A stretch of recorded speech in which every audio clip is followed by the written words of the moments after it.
Bismillahirrahmanirrahim. Assalamualaikum warahmatullahi wabarakatuh. Halo pemirsa dan semua teman-teman netizen, gimana nih kabarnya? Semoga dalam keadaan yang baik-baik aja ya. Ketemu lagi dalam acara Netizen Bertanya Ustadz Menjawab bersama aku Anelis Larasati Gufron atau disapa Ara. Nah, tentunya aku nggak sendiri karena di sini sudah hadir Ustadz keren kita namanya Ustadz Nasrullah atau biasa disapa Ustadz Nas. Halo Ustadz, Assalamualaikum. Waalaikumsalam warahmatullahi wabarakatuh, Mbak Ara. Gimana nih kabarnya Ustadz? Alhamdulillah baik, semoga Mbak Ara juga baik. Alhamdulillah baik. Ustadz udah siap belum nih sharing ilmunya kepada pemirsa TV-mu? Siap, insya Allah. Oke, baik. Nah pemirsa disimak baik-baik ya karena kita bakal belajar dengan cara yang asik dan tentunya menyenangkan dengan menyapa dan mendengarkan video-video pertanyaan netizen. Nah pemirsa jangan lupa untuk follow Instagram kita @netizenbertanya. Dan kita juga mengajak semua pemirsa baik orang tua, mahasiswa semuanya bisa mengirimkan video atau DM ke Instagram kita. Nah kali ini kita mau bahas dengan tema gembira menyambut Ramadan. Karena sebentar lagi nih kita akan menginjak Ramadan. Dan gimana sih cara agar memaksimalkan Ramadan dengan penuh berkah? Amalan apa aja yang harus kita lakukan dan apa aja yang nggak boleh dilakukan. Dan kita juga sudah menerima video-video pertanyaan dari netizen. Langsung aja yuk kita simak berikut ini. Assalamualaikum warahmatullahi wabarakatuh. Saya Duha Uga dari Pamulang. Izin bertanya Ustadz, kenapa Ramadan jadi bulan yang dinanti oleh umat Islam? Itu dia video pertanyaan dari netizen Duha dari Pamulang. Dia menanyakan Ustadz, mengapa Ramadan selalu menjadi bulan yang paling dinanti oleh umat muslim Ustadz? Baik, terima kasih atas pertanyaannya. Bismillah, walhamdulillah, wassalatu wassalamu ala rasulillah, la nabiyya ba'dah. Memang Ramadan ini adalah bulan yang selalu dinanti gitu ya. Selalu dinanti, tapi kemudian juga kadang selalu dilupakan juga gitu tentang makna, keutamaan dan dari segi ibadah maupun dari segi spiritual gitu. Dia banyak disambut dengan marak, misalkan tarhib Ramadan itu biasanya menyamur ya sebelum Ramadan dimulai, tetapi kemudian nanti pada akhirnya ya paling tidak 10 hari pertama saja gitu ya. 10 hari berikutnya maka orang sudah kering udah gitu ya, sudah sibuk mikirin baju, sudah sholat tarawih, jamaah tarawih di masjid ya berkurang ya, setengahnya bahkan lebih kayak gitu. Nah ini yang kemudian memang sebelum itu tentu kenapa Ramadan itu menjadi bulan yang utama, bulan yang dinanti, paling tidak ada beberapa hal. Yang pertama karena disitulah turunnya Al-Quran di bulan Ramadan secara jumlah, secara dari Allah Subhanahu wa Ta'ala, dari keharibaan Allah itu ke langit dunia begitu ya. Ke langit dunia itu turunnya ya di bulan Ramadan. Makanya ada malam nuzulul Quran gitu ya. Jadi secara langsung satu mushaf katakanlah atau 30 juz. Tapi kemudian dari langit dunia kemudian ke umat itu berangsur-angsur. Nah, itu tergantung dengan konteks, makanya ada istilahnya asbabun nuzul, sebab diturunkannya ayat gitu. Jadi itu bisa kapanpun gitu. Adapun di bulan Ramadan itu ya Al-Quran itu diturunkan dari arsy-Nya Allah Subhanahu wa Ta'ala ke langit dunia. Jadi sebenarnya sudah disiapkan di bulan Ramadan. Nah itu satu. Yang kedua adalah karena di bulan Ramadan ini kita dituntun ya, dia juga dituntut untuk puasa sebulan penuh, di mana dengan berpuasa itu seorang hamba itu sangat dekat dengan Tuhannya, sangat dekat dengan Robnya. Nah, kita sudah membahas di kesempatan sebelumnya bahwa di antara waktu-waktu atau kondisi yang dikabulkan berdoa adalah ketika puasa. Nah, di puasa Ramadan itu kita diminta 30 hari ya, sebulan penuh atau 29 hari berpuasa. Karenanya sejatinya jika kita menjawab Ramadan dengan penuh ketaatan, dengan penuh tadarru, dengan penuh kekhusyuan, maka insya Allah kita akan semakin dekat dengan Allah Subhanahu wa Ta'ala. Nah, di kesempatan yang lain dalam hadis qudsi bahwa berpuasa itu adalah khusus untuk Allah Subhanahu wa Ta'ala. Mengapa khusus? Karena tidak ada yang tahu ya seorang hamba itu berpuasa atau tidak kecuali dia ngomong dia puasa begitu ya. Berbeda dengan misalkan sholat, apalagi sholat berjamaah yang mau nggak mau ya kita ketahuan lah lagi sholat, lagi ibadah gitu ya. Kita ketahuan, mau menyembunyikan apapun kan agak repot kalau kita mau ke masjid nutup muka segala macam. Alasannya biar nggak riak, biar nggak ketahuan gitu ya. Tetapi puasa itu sangat rahasia gitu ya. Sangat rahasia, sangat personal, sangat individual. Kalau kita nggak ngomong kita puasa, ya kita bisa aja dalam puasa Ramadan seorang anak kan puasa penuh apa enggak? Puasa gitu ya. Padahal nggak gitu kan. Nah itu kan antara dia dan Tuhannya aja. Nah, seorang anak itu belum punya kesadaran itu. Nah, orang dewasa juga begitu kan. Kadang nggak perlu ditanya lagi dia puasa atau tidak. Ada yang ngaku-ngaku puasa padahal enggak gitu kan. Misalkan ada takjil, ini khusus orang puasa ya. Nah, kita nggak bisa nanya satu-satu Anda puasa atau tidak. Kita bagi-bagi aja. Nah, kenapa ya? Karena puasa itu sangat personal gitu antara hamba dan Tuhannya. Saya kira-kira seperti itu mengapa puasa itu begitu penting ya. Di antaranya juga bagaimana rahmat Allah sangat dibuka, pintu-pintu surga dibuka dan setan-setan itu dibelenggu kan gitu yang wa sufidatis sayatin dalam hadisnya, di antaranya itu. Dan saat Ramadan, saat kita bertobat, Allah ngampunin nggak sih Ustadz? Kayak di Ramadan ini lebih utama gitu. Ya tentu sangat suasananya, atmosfernya kata orang mendukung. Tetapi juga taubat itu dijalankan dengan penuh ketaatan dan dipenuhi syarat-syaratnya. Kan di antara syarat diterimanya taubat diantaranya adalah penyesalan kan, rasa penyesalan dan kemudian tidak kembali kepada kesalahan yang dimana dia pernah mengalaminya gitu. Itu yang namanya taubatan nasuha. Jadi taubatan nasuha, taubat nasuh gitu, sungguh-sungguh gitu. Kalaupun ya selebihnya ya itu nanti kemudian dikerahkan, dilimpahkan kepada ridho Allah Subhanahu wa Ta'ala. Oke, baik. Terima kasih Ustadz yang telah menjawab pertanyaan Duha dari Pamulang. Oke pemirsa, kita jeda sejenak. Kita akan segera kembali setelah jeda yang berikut ini. Jangan kemana-mana, tetap di Netizen Bertanya, Ustadz Menjawab. Nah pemirsa, terima kasih masih bersama kami dalam acara Netizen Bertanya, Ustadz Menjawab. Masih dengan tema yang sama, yaitu gembira menyambut Ramadan. Nah, kita juga akan mendengar video pertanyaan netizen selanjutnya. Kira-kira apa ya? Langsung aja kita simak berikut ini. Assalamualaikum warahmatullahi wabarakatuh. Perkenalkan, nama saya Yaya dari Tangerang. Di sini saya mau bertanya, apa saja persiapan yang bisa dilakukan agar ibadah di bulan Ramadan lebih maksimal? Terima kasih. Wassalamualaikum warahmatullahi wabarakatuh. Itu dia video pertanyaan dari Yaya dari Tangerang. Dia menanyakan, Ustadz, apa aja sih persiapan yang bisa dilakukan agar ibadah di bulan Ramadan lebih maksimal, Ustadz? Baik, terima kasih. Di antara yang direkam ya dalam riwayat hadis adalah di antaranya Nabi menganjurkan dan Nabi dilakukan oleh Nabi SAW bahwa Nabi memperbanyak puasa di bulan sebelum Ramadan, satu bulan sebelum Ramadan, yaitu bulan Sya'ban. Bulan Sya'ban. Jadi diriwayatkan oleh istrinya Aisyah radhiyallahu anha bahwa Nabi itu bulan Sya'ban itu puasa lebih banyak dari bulan-bulan sebelumnya. Jadi bulan ini ya, bulan Sya'ban. Ya, bulan ini, bulan Sya'ban. Jadi bagaimana kita menyambut Ramadan itu mulai lakukan semacam pemanasan lah ya di bulan Sya'ban dengan kita memperbanyak puasa.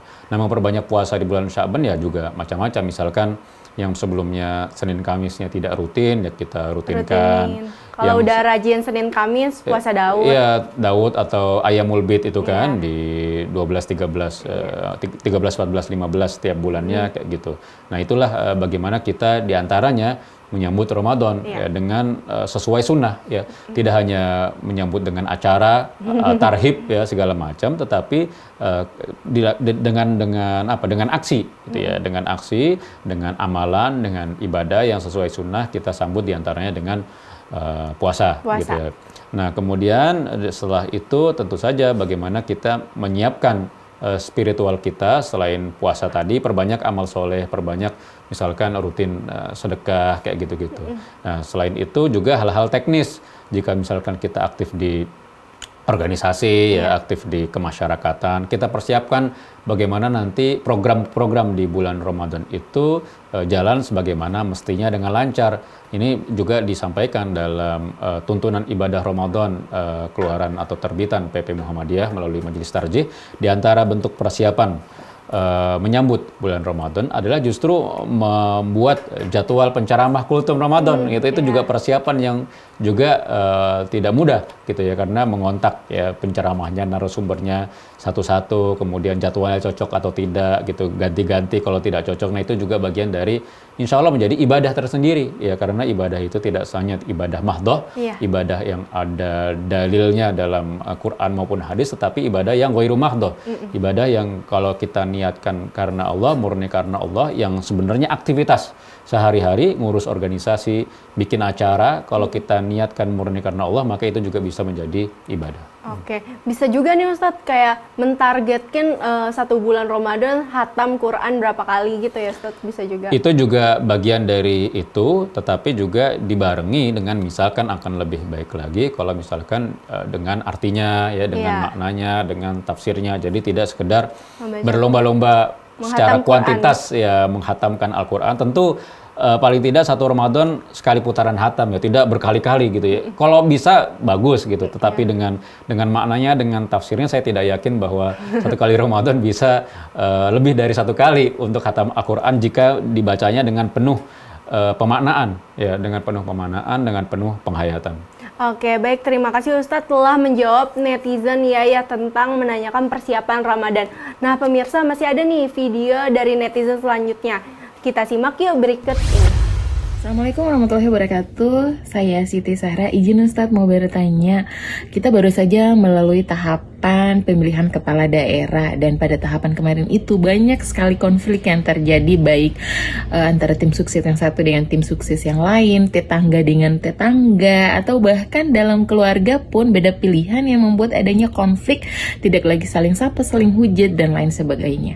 Sementara sesaat lagi kita ini kan mau menghadapi bulan Ramadan. Nah, apa saja sih yang perlu dipersiapkan untuk menghadapi bulan Ramadan?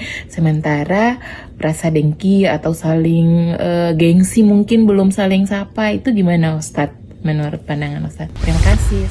Itu dia video pertanyaan dari netizen Siti Sahra.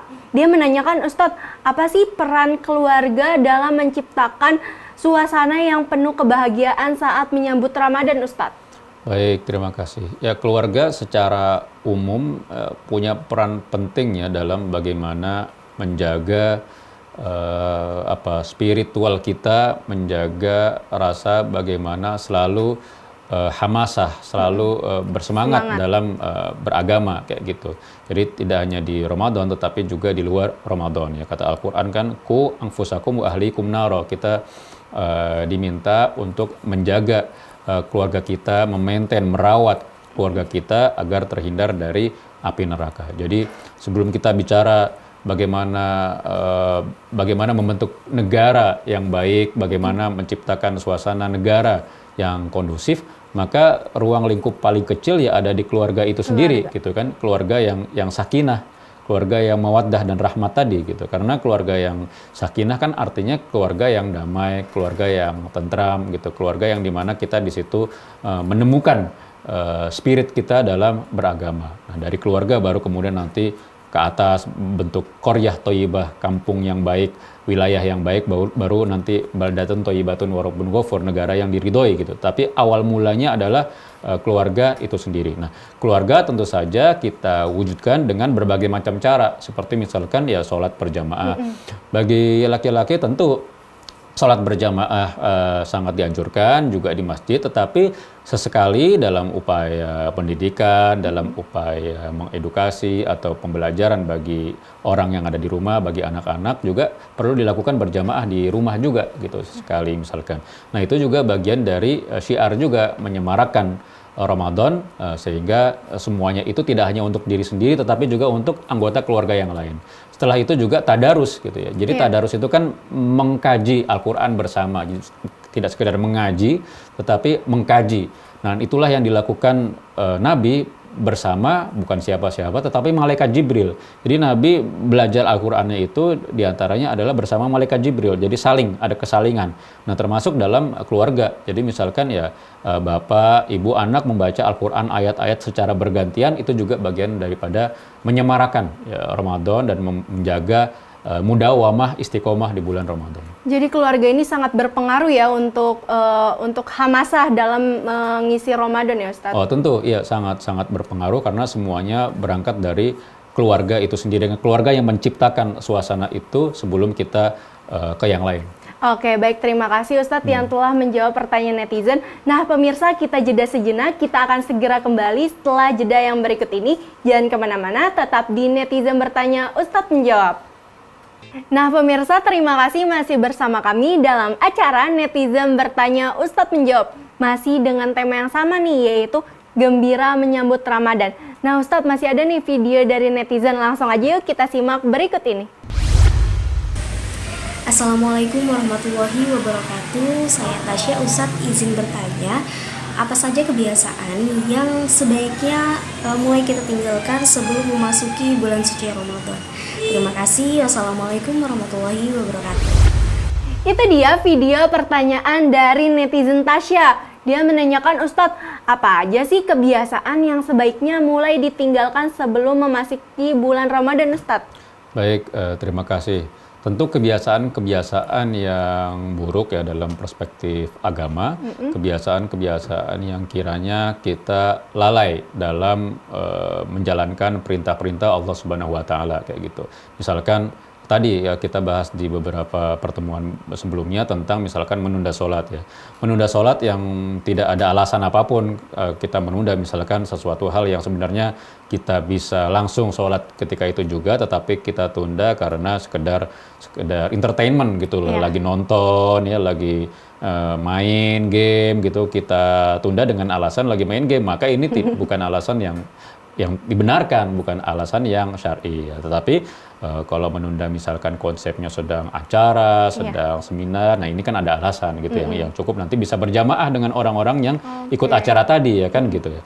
Nah ini hal-hal yang sebaiknya kita tinggalkan ya, menunda dengan alasan yang tidak cukup ya, tidak alasan yang tidak syar'i. Nah ini perlu kita tingkatkan di bulan Ramadan sehingga ketika waktu sholat tiba, maka jika tidak ada alasan untuk menunda, maka kita langsung sholat berjamaah di masjid, itu diantaranya. Kemudian membaca Al-Quran ya. Jika sebelumnya misalkan membaca Al-Qurannya seminggu sekali gitu kan, atau sholatnya bahkan orang yang sholat pun masih ada yang bolong-bolongnya kan di luar Ramadan, sholatnya bahkan ada yang seminggu sekali, Jumatan aja gitu kan, Jumatan aja kalau laki-laki. Nah di Ramadan sebenarnya momentum gitu untuk senantiasa memperbaiki sholat kita, karena sholat lagi-lagi adalah tiang agama dan sholat adalah amalan pertama yang dihisap gitu. Jadi momentum Ramadan itu sejatinya dijadikan ajang untuk bagaimana kita memperbaiki kualitas ibadah kita aja gitu. Tidak hanya kuantitas tetapi kualitas gitu maksudnya.